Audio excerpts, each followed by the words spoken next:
Hi, I'm Bodum Sketch. In this video, I want to share 5 tips and tricks that I often use when creating the drawings and videos I post on social media. So let's get right into it. This is one of the methods I use most often to add life and movement to my drawings and videos.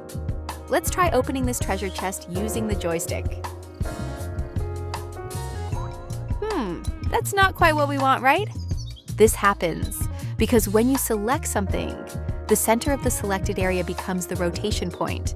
What we actually want is for the lid to rotate around this edge, where the hinge would be in real life. And here's a little trick I use to do just that.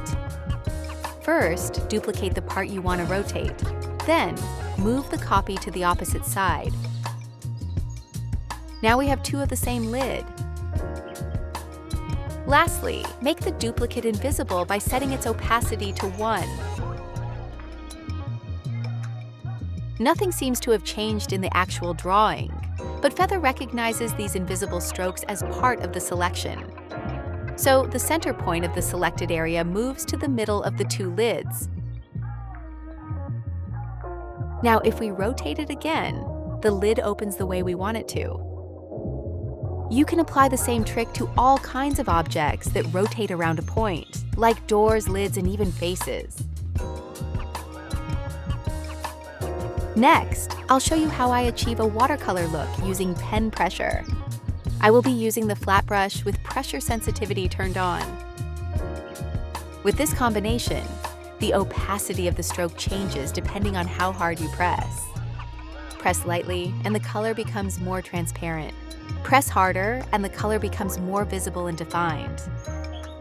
I really like this technique because the colors blend together effortlessly and create a natural gradient. So even with just one color, you can create a wide range of tones. Keep in mind that when flat strokes of the same size overlap in the exact same position, you can get Z-fighting. So, I slightly move each stroke around to keep them from overlapping or adjust the brush size. This helps prevent that flickering effect and gives the strokes a more natural watercolor look.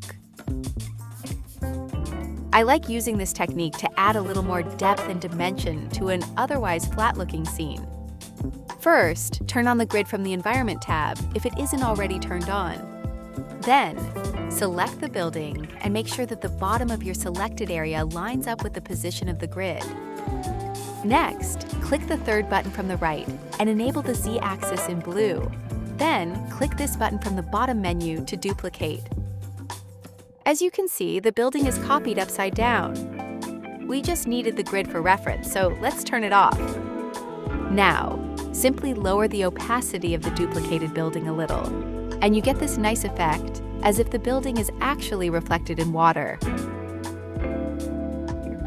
You can further refine your scene by drawing the ground while leaving out the areas where you want the reflections to appear.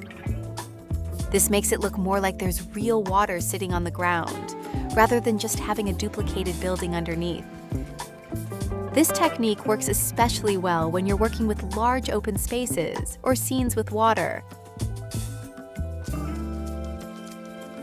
If we draw a guide as a straight line and use the ribbon brush to make a circle, we get a cylinder. So now, let's try and change the shape of the guide a little. Instead of drawing a straight line, draw a slightly curved one like this.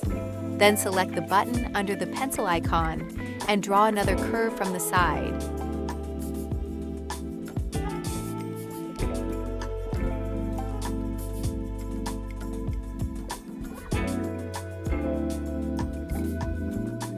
If we draw the same circle on this guide, we get a shape that's closer to a cone.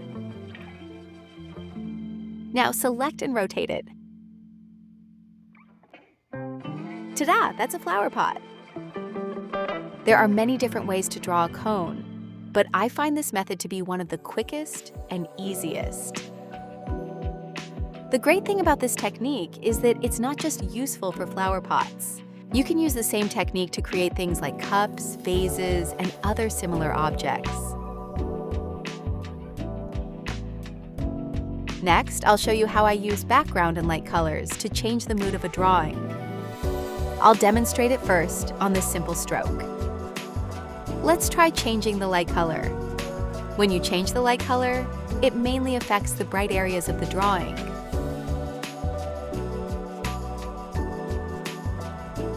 On the other hand, changing the background color affects the darker areas.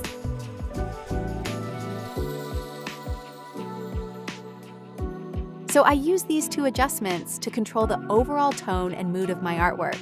For example, let's say we want to change the time of day in this drawing to sunset. To do that, we can change the light color to a warm orange. Then, for the shadow areas, we can change the background color to whatever we want.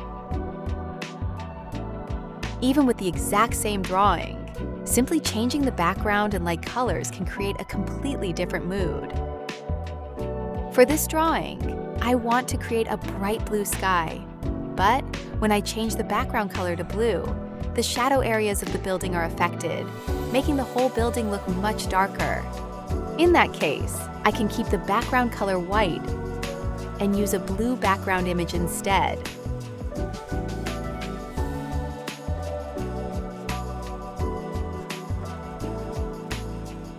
Now, the building stays bright even in the shadow areas, and I have a blue sky as my background. I hope you found something useful in this video and that it helps with your own work. And if you have any tips or techniques of your own, feel free to share them in the comments. Thanks for watching, and I'll see you in the next video.